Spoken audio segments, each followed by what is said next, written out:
Over the last week, my classmates and I have been delving into the community around Santa Barbara County, hoping to discover the most important thing about the community and what makes a community thrive. Our team has run around towns such as Lompoc, Santa Maria, Guadalupe, and Solvang. We've talked to store clerks, police officers, city board members, and locals from each city. When you ask the question, what makes a community thrive, you'll get many different answers from many different types of people. Many of these towns have been around a long time, so they have had time to grow and become more unique and special. Many of the towns we went to started off as small communities with small populations. They grew and grew until they became the towns we know and love today. These communities needed resources from many different aspects to grow as big as they are today. Law enforcement officers, shopkeepers, janitors, government officials, and many more people have all contributed to these towns' structures. Enjoy the video. On the first day of our academic adventure, we went to Lompoc. Lompoc is a coastal city in Central California near Vandenberg Space Force Base. We visited Santa Barbara Farms, where we learned about the large-scale agriculture in California. The main part of Santa Barbara Farms is a cooling facility. Cooling is a process where you lower the temperature of the product so most foodborne microorganisms can't grow. These extend the product's shelf life. After that, we went to the Southside Cafe, where we learned about the communities that coffee shops provide. We got to visit some of the oldest buildings in Lompoc, the Oddfellow building, and the apartments above Southside Coffee. Next, we visited the police station, where we walked through an arrest and learned about the job of law enforcement in a city with high crime rates. Farming gives people jobs that help the community by providing food, fiber for clothing, and keeping the soil healthy. The people that have cows that graze help decrease the fire hazards. We visited a coffee shop, a center for a community where residents and tourists come to hang out, work, have meeting, or just drink coffee. Residents are attracted to Lompoc due to all the jobs at the Space Force Base and the cheap living costs. The Lompoc prison and school districts are the biggest employers in the city. The community thrives because of the people that care for this community and do things to make it thrive. Small businesses provide a center for community and structure for the residents' jobs. Law enforcement and the residents' passion hold the city together and give it its unique charm. Our second day, we went to Solvang, a small Danish town in Central California. Solvang was founded in 1911 by a group of Danish immigrants. Solvang became a farming town for the first 40 years, but then in the 1950s it became a large tourist town.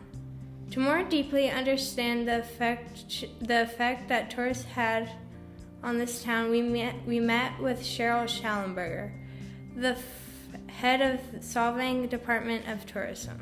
In Solvang, 60% of the general funding for the government comes from the tourism industry. All hotels in Solvang must charge their guests a transient occupancy tax, known as a TOT. In Solvang, this tax is 7%. Funding from tourism helps fuel projects like roads, schools, and community interest projects. Although tourism brings crowds to Solvang, the funding that both the city and businesses gain benefits them in the long term. Due to the pandemic, tourism slowed down quite a bit due to closure and air travel. However, Solvang bounced back from closure quite quickly. Many residents of Northern and Southern California began driving to Solvang to experience an authentic display of Danish culture in a COVID-safe way. Due to tourism draining out resources faster than locals do, Solvang has built a strong infrastructure to support tourism. After visiting some of the local businesses, we learned that Solvang has a large spectrum of business. Not only are there restaurants, there are clothing, retail, and trinket stores. Next, we went to Solvang City Hall to meet with City Councilwoman and local family business owner Claudia Arona. Miss Arona is the youngest person on City Council as well as the only woman, Mexican American, and millennial. This means that she brings a unique perspective that has never been heard before to the Solvang government. As a city council member, her job is to listen and to represent the businesses, residents, and tourists. The Solvang City Council meets twice per month on Mondays starting at 6:30 p.m. These meetings begin with a discussion about what the City Council is planning. They end each meeting with public comment, where any community member can speak for 3 minutes. These meetings provide a space for the community members to learn about how their area is going to improve and suggest how the City Council can create a more thriving community. Solvang residents said that their community thrives because of the togetherness that they feel. There is virtually no crime, only one criminal report filed every 3 months on average. Events like the Yule Festival, Christmas tree lighting, and 4th of July parade brings the community together to help them bond. Solvang is a tightly knit community that demonstrates many cultures that all provide unique experiences for both residents and tourists. The next town we visited was Guadalupe. In the early 1700s, explorers started to arrive in the area. Guadalupe was founded in the late 1800s. Land grants were given out around the 1840s. At the time, its main population was made up of Japanese and Portuguese immigrants. The Chumash tribes of Native Americans thrived long before any settlers came around 10,000 years ago. Most of these immigrants relied on agriculture to sustain their families. As we observed, agriculture remains the backbone of the local economy today. However, the town mainly started thriving when the railroad was introduced in 1901. The railroad was opened up to Guadalupe and the rest of the United States. This increased the flow of money in the economy greatly. However, because of the rich soil and fertile ground in the valley, Guadalupe remained the agricultural town. In 1923, the first version of the Ten Commandments was filmed at the dunes. The dunes attracted the directors because they resembled the Great Dunes of Egypt, where the part of the movie takes place. Later down the line, Catherine Goddard Jones successfully made the dunes a preservation. She also succeeded in preventing PG&E from building a power plant in Guadalupe. Now 13 miles of the dunes is preserved and 5 miles is open to the public. The dunes are 22,000 acres and cover 18 miles. They're the largest dunes in North America. We begin our adventure at the Guadalupe Dune Center. The Dune Center is a museum of Guadalupe dunes and the surrounding area. There we learned that dunes started forming around 16,000 years ago. After the Dune Center, we visited the muddy dunes themselves. These piles of sand travel along the coastline. We enjoyed hiking through the dunes and running down the steep incline. The dunes are a beauty to behold, and we can only imagine what they looked like if they had been turned into sprawling massive power lines and electrical arrays. Like we said earlier, the dunes form around 6,000 years ago when small bits of sand and sedimentary rocks started to collect together into piles. The process was bolstered by the Santa Maria River. The river would push sand down the mountains and onto the forming dunes. The process would go on for thousands of years until the dunes eventually formed into what they are today. And who knows, thousands of years from now, the dunes could turn into the next Sahara. We learned a lot when we visited Santa Maria the next day. We started the day with a visit to Waller's Park. We saw a lot of geese and ducks. After exploring the park for a while, we found some 3D modern art material sculptures in different colors.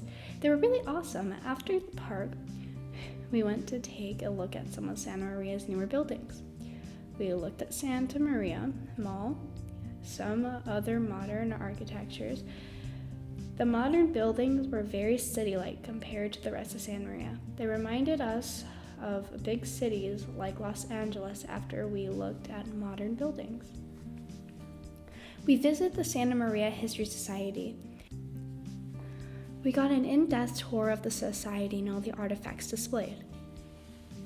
We learned about the history of Santa Maria up to a few hundred years ago. We learned about Santa Maria's many name changes. It was first called Grangerville, then Central City. Finally, on February 18th of 1885, it became the Santa Maria that we know today.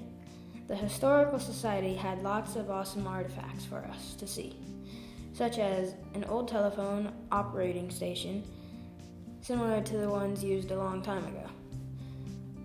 They also had lots of information about Allan Hancock, who was a very important person in Santa Maria's history, who will also be important for another reason, which we will explain in a few seconds. After we wrapped up our visits to the Historical Center, we headed over to our last location of the day, Allen Hancock College. We were taken on a tour of the campus by a nice student named Yasmin. Yasmin showed us many different buildings on the Allen Hancock campus.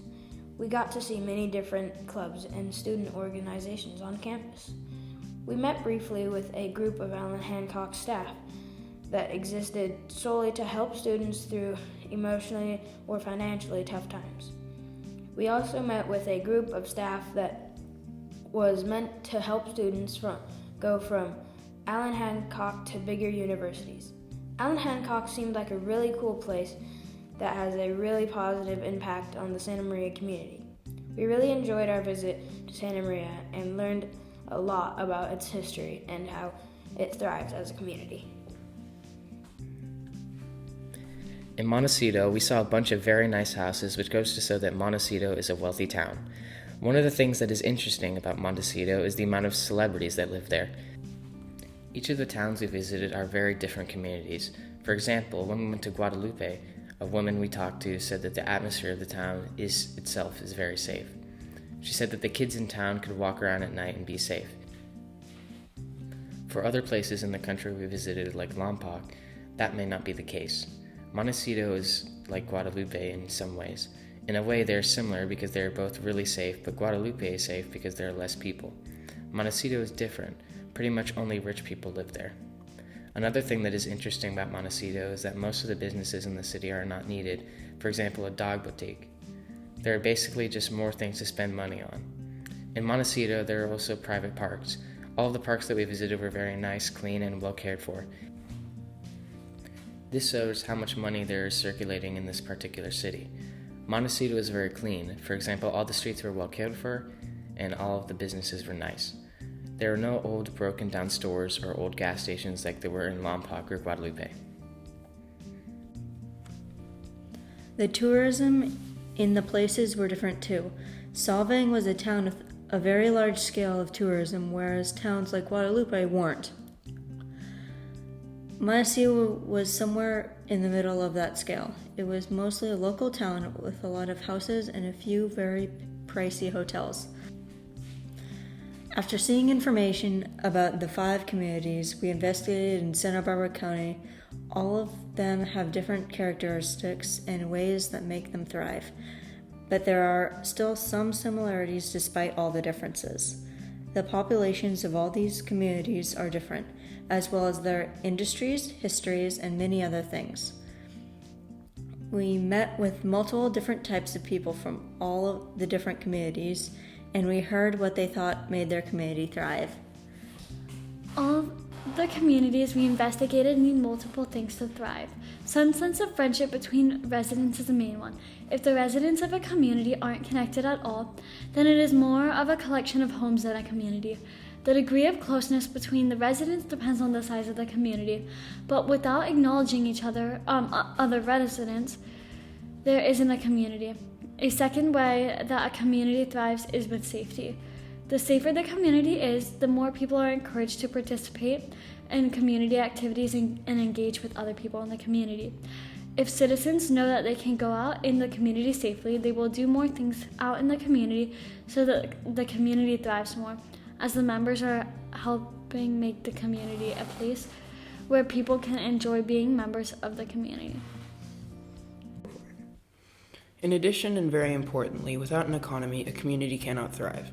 An economy brings in money, and money provides funding for public services in the community. Community events need funding, and there need to be money to pay for services that ensure public safety in the community. Most of the money for a community comes from local industries, and without that money, they aren't able to function.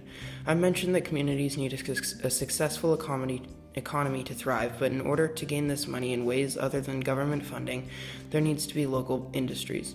All 5 communities have local industries that help them gain the money they need. Agriculture is a main industry in most of the communities we visited, as well as local businesses. Tourism helps the city or town get more revenue, and it helps the community thrive because it also introduces other people into the community. The local industries also add a layer of uniqueness to the community. Another reason that communities thrive is due to their uniqueness. All the communities we visited have different ways of getting people together, different events they host, different local industries and stores, and different types of people. These factors make the community stand out and thrive because of all the special things about it. To conclude, the main reason that all the communities we visited thrived were people that cared. In all the communities we visited, there were people that helped out the community, put their effort into making it a better place, and overall cared about it. Whether the people were government officials, shop owners, or locals who care a lot, they all contributed to making the community thrive. These people helped the community by getting better resources, listening to citizens, and helping them. They are the reason that the communities we visited were running smoothly, the residents were heard, and they thrived